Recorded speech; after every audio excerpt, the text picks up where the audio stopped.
Different hospitals. We're joined now this morning in the studio by a group of viewers, some of whom work in the health service. Others, like many of us, have experience of using it. Our guests all have very different views on the strike. Let's go straight to Nikki Mattox, because you're a student mental health nurse. You've also experience of the NHS as a patient. Tell us what your perspective is on this. My perspective on this is that I completely agree that the doctors deserve better treatment, but I just don't think that striking is the right way to go about it, because I'm an activist myself for like mental health charities and stuff, and I know that's different, but I have managed to like raise the profile of issues and stuff without doing like strikes and stuff, and I'm studying to be a mental health nurse, and I understand that sometimes steps like this are necessary. I just don't think that striking is going to achieve more than it would risk. Sabrina O'Dwyer, you're a junior doctor working in a maternity unit in East London. What do you say to that? Why are you going out on strike? Well, I really feel pushed into this, and this is the last thing that me and my colleagues want to do. We do not want to go on strike. We would have hoped that since the threat of strike in December, the negotiations would have come further along and we have reached agreement. We would have hoped that the government would have engaged truly in a meaningful discussion with BMA, but unfortunately that's not the case. So that is why we have been pushed to strike and withdrawal services today. Since the strike mandate went ahead, though, there have been changes. An 11% pay increase has been put forward by the government. Well, the 11% of pay increase is only in the basic salary. A large proportion of our salary is based on the out-of-hours work that we do as well. And if you look at just the basic salary, it's not enough money really for a professional that's been working. I've been working in the NHS for 11 years, and if you just count my basic salary, it wouldn't be enough to pay for my mortgage and to look after my children. Andrew Brown, you're a Conservative health spokesperson for Hammersmith and Fulham Council. You actually studied medicine as well yourself. Do you see a justification for doctors striking? Yeah, because of my background, I have a huge amount of sympathy for the junior doctors, but I do not agree that a strike is the right way forward. Why not? As you've already mentioned, I think there's been a lot of progress since the negotiations started properly with ACAS in December. But over the last 6 months, that has been the only negotiations between the BMA and the Department of Health and the government. I think that the fault lies there, both with the BMA but also with the Department of Health. And I just want to see everyone get back around the table, talk about how a contract can improve things both for junior doctors but also patients, and they're the most important people in this. Dr. Sarah Hallett, you're another junior doctor out on strike today, working in neonatal intensive care unit.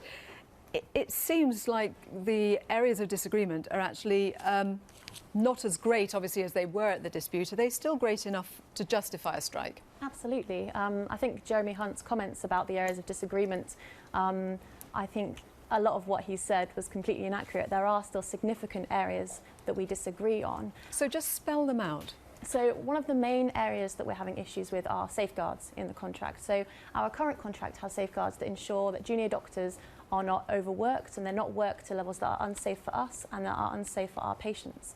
What they're proposing in the new contract, those safeguards just do not exist. And as a result, we are really quite concerned that the impact this will have both on us and on our patients and on the amount of hours that we're going to have to work. So that's one area of disagreement, but there are many, many more as well within this proposed contract. Does it really boil down to pay? No. Pay is the very bottom of our agenda. When you become a doctor because you want to help people. The reason you go to medical school is because you want to help people. Nobody would go into medicine to earn lots of money. It would be the wrong career choice if that would be what you're looking to do. What this comes down to is concern about our patients. Well, let's bring in a medical student, Nidin Laji, fourth-year student on a 6-year course at Guy's, King's and St Thomas's. So you're at the start of the career path, Nidin. How do you see it? Is money a factor for you? Because you'll be leaving, as will graduates, any graduates, with debt, but for medical students, the debt gets racked up over a longer number of years. Yeah, sure. Well, I think for me, and I think for a lot of medical students, the issue is that we're worried about entering a system where we're basically being set up to fail, where we're going to have to work longer hours, there'll be less support staff during the week, less colleagues around to help us make clinical decisions that are essentially very difficult in an ageing population with very complicated health needs. And we don't want to be in a position where we're making mistakes. And if this contract is unfair and unsafe, which I think it is, and I think most of us would agree it is, we're What is worried. it specifically that's unsafe? The fact the safeguards aren't in it? Yes, I think that would be the main thing. Because the total number of hours that junior doctors can work under the contract is limited, so they're fewer than currently. So that's assuming that the safeguards that they want to put in place work. However, I think it's very hard to believe that would be the case. Let's bring in Abby Cooper, a hospital nurse in second year, recently joined an intensive care team. Abby, do you have sympathy with the junior doctors that you work with? Absolutely. I mean, the NHS is such a huge team, and it's not just doctors that provide the care. I mean, I have the biggest sympathy with the strike and I completely support it. But at the end of the day, it's not just down to them. There's so many more problems that we need to address, and it's not just about the doctors needing to work more hours or less hours and earning less.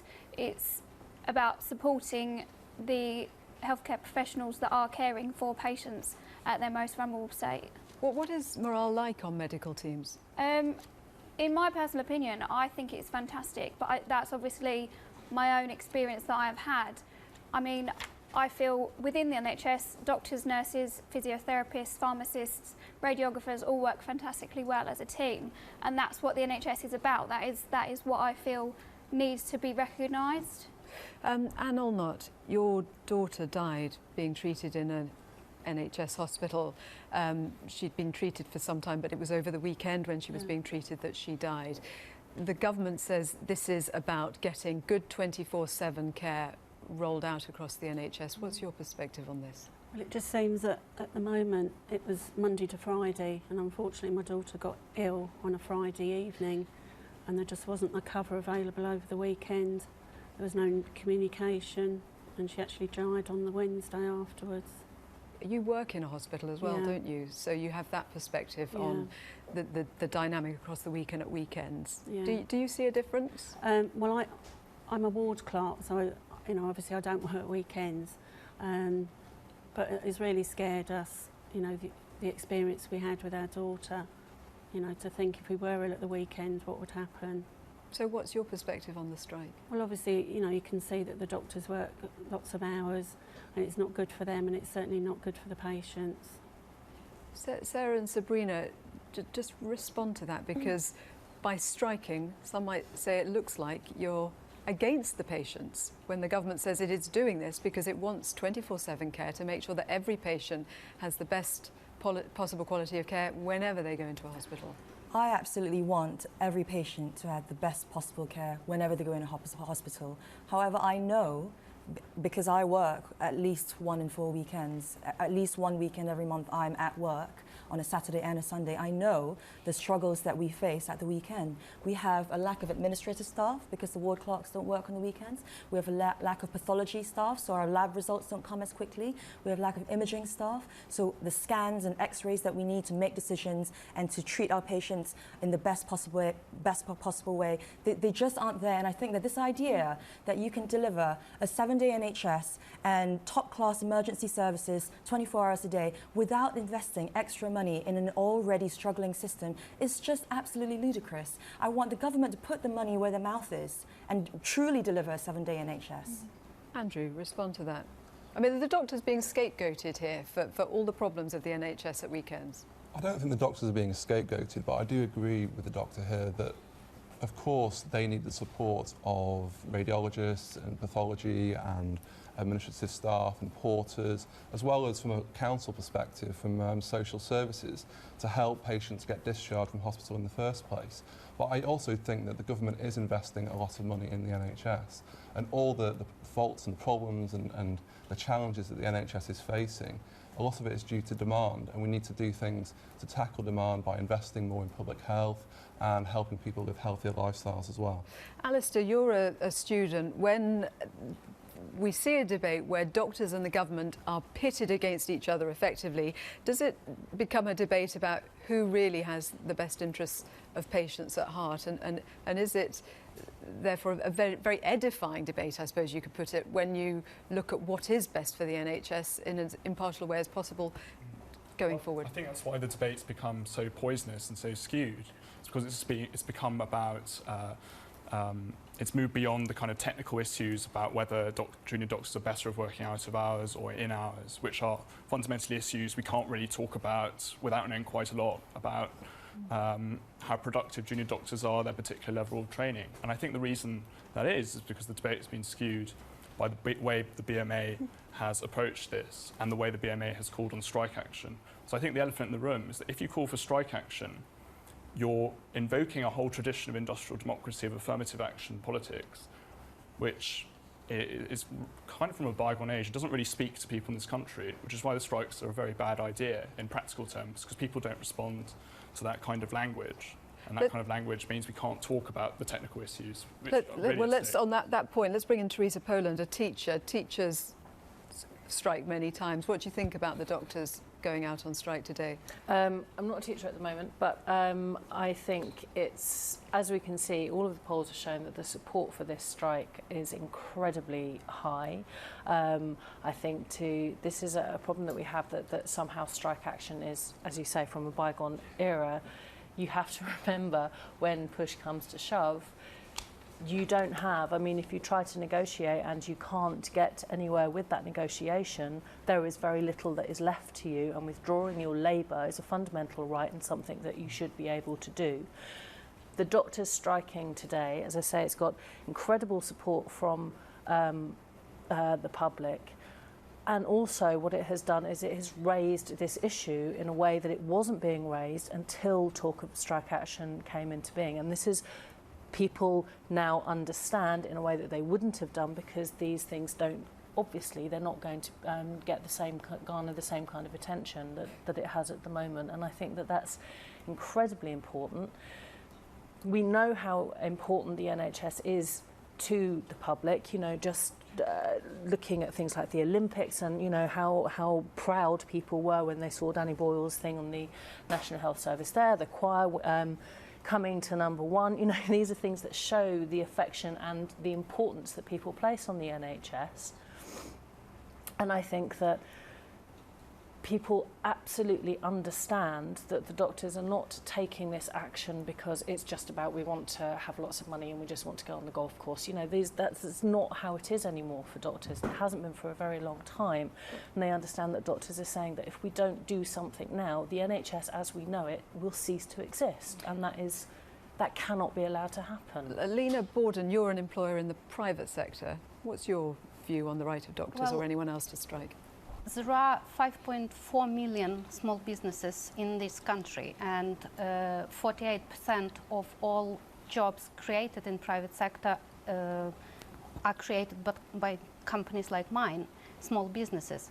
I do not support the strike. I understand where doctors come from, but to run a small business or to run an NHS is not a big difference really. It's just different, you know, complexity and budget. So if something doesn't work, a small business looks into it and tries to find a solution. And, you know, we've got Federation of Small Businesses who lobby on behalf of small businesses. If tomorrow they say, hey guys, let's go on strike, a small business owner will go to the office and work. Because if we don't work, it doesn't mean we don't earn money. We lose money and we can't pay our employees. My opinion is it's a failure of leaders of NHS and unions, and they should come back to the table and negotiate and get the result. It's not what they've done, it's what results they've achieved, and they haven't. They haven't achieved the result. Sarah, answer that. I mean, the truth of the matter is that we've now been discussing this contract for months, over a year in fact. And we have repeatedly raised these concerns with the government, and we just do not feel that we've been listened to. No junior doctor wants to have to take industrial action. This is an absolute last resort for us. And I feel really sad that we've actually come to this. It doesn't feel like you're that far apart anymore. It sort of feels like this strike is going ahead because it was in train. But you're shaking your head, Sabrina. Sorry. If you look at the sticking points, We've already talked about the issue about the safeguards, but we've not really talked so much about how just unfair it is. So I have a 7-year-old, and when she asked me why we were going on strike, I said to her, well, the government wants mummy to work more weekends. And she said, well, you already work lots of weekends. And I guess, yes, but the government wants me to work more weekends, which means less time with you.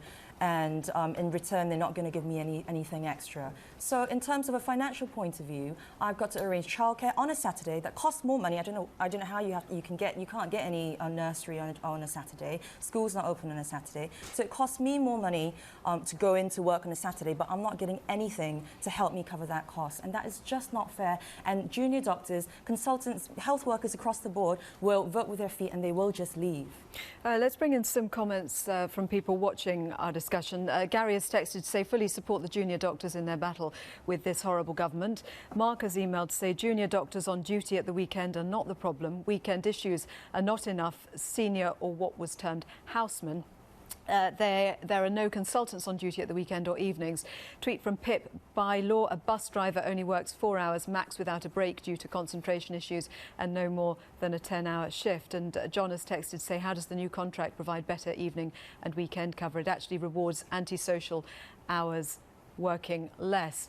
Eamon, you're actually a final year medical student, but you've decided not to go into the profession. You're going to go into journalism. Why have you decided that? It's still something I'm on the fence about, but I really am considering not doing medicine, and it's really sad after 6 years and all this money I've had to put into it and all the work I've had to put into it at this stage, at the last hurdle, just thinking it's not worth it anymore. And it's just... Why isn't it worth it? It's just not appealing anymore. I mean, it's not that I knew when I was going into it that it wasn't going to be about money or anything like that. I wasn't going in thinking, oh, I'm going to earn loads of money, let me go be a doctor. I genuinely went in thinking, I want to go and help people, I want to go and make a difference. And now just thinking about the idea of having to work in this environment where the government is just attacking us, smearing us, literally just don't care at all about what we want to say. Is it this dispute specifically then that has changed your mind? It is one of the things that it's really just, it doesn't feel like it's worth it anymore. It looks, I'm actually meant to be starting working in 6 months and I'm dreading it. And all medical schools around the UK have such a low morale. Like we've had emails from our lecturers being like, just keep hope, keep faith. Even they know that it's just, we're not looking forward to it anymore. We're all just dreading it. There's so many students. I'm one of many that have gone, you know what, let's just do something else, let's go somewhere else, let's leave England. I want to bring in Martin, because we've not heard from you yet. Martin Berry, you're a paramedic. What's your view on all of this? My concern is that I'm hearing a lot of talk about this 7-day-a-week NHS. And when you listen to the patients, the experiences they have of where the NHS is failing 7 days a week is when things go wrong. It's the acute medical complaints, it's the urgent emergency care. That's when people want a true 7-day-a-week NHS. And predominantly that's in the community. And that's provided by our fellow allied health professionals, such as nurses, paramedics, physiotherapists. What we really need to do is look at how we provide care in the community. We need more highly trained allied health professionals in specialist and advanced practice to provide patients the care they need in their own homes, in the community, and only take the most severe patients to the hospital so that the doctors working at the weekends can provide the care they need safely. But we need to look at the community care when we talk about 7-day-a-week NHS. And this isn't just about the doctors, this is about all the healthcare professionals. That's what we need to talk about. Email from Andrew: it's a disgrace that junior doctors are on strike over working on weekends. Patients are dying at weekends because of lack of doctors working on weekends. Email from Maggie: the government's acting disgracefully. NHS staff have become progressively more demoralised for years. I fully support the junior doctors, even though I am waiting for an operation. Sabrina, you were saying earlier that this has got the issues being discussed, the fact that this strike is going ahead, and obviously there is a lot of focus. Do any of you others feel like you understand better the debate about the NHS, 24/7 care, and the shape of how things should be going forward? Yeah, I think so, and that's what's been really positive, is that we've actually begun to discuss these kind of things in a wider framework. I think the whole issue that we touched on here about wages, about medicine as a vocation is really important. My grandfather was a GP worked for many, many years in the north of Scotland's practice. He had a 7-day working week and he took Thursday afternoons off. And it wasn't because of remuneration at all, it's because of a sense of duty, a calling, a vocation. And I'm not commenting on junior doctors at all, because junior doctors are fantastic and doctors are amazing. They go into work for really noble reasons. But maybe the debate's becoming more about wage, about what you can get out monetarily, because we live in a kind of despiritualised context. Our public debate takes place, it doesn't take place in the same kind of post-war context that those sort of discussions took place about the creation of the NHS. These values matter less. We are a 24/7 society, though. People out there will say, well, you know, I work antisocial hours. That is the nature of where we are now. The truth, sorry. The truth of the matter is we have a 24/7 NHS. I work 1 in 2 weekends at present. The government has not defined what they actually mean when they are calling for the 7-day NHS. The other fact is, at the moment, as junior doctors, we are already stretched with what we're currently doing. So the government may say, you know, we're not going to provide any more junior doctors, we're not going to change the pay, and yet we're going to have more junior doctors working at weekends. And what we say is, where are you getting these junior doctors from? You have to show us where this is coming from, because at the moment the math just doesn't add up, and it just seems like this is all political spin, unfortunately. Martin, you wanted to make a If point. we are going to talk about wages, safe delivery of professionals in the hospitals, the mistake we've made here is to talk about one group. It's more than just doctors that work in hospitals. We need to talk about the conditions of everyone who works in the NHS together, and only by doing that can we create an NHS that provides the care it needs 7 days a week safely. Okay, well, let's just wind up with a couple more comments from viewers. Miguel Arajo, my 12-year-old boy has a lump in his chest since September, was going to be checked yesterday, not anymore, it's been postponed. Zarin, the only solution for a 7-day service is to have more staff employed, not changing the contract. Thank you all very much for coming in and sharing your perspectives. And do keep in touch on this one. We love to hear from you. Thank you very much for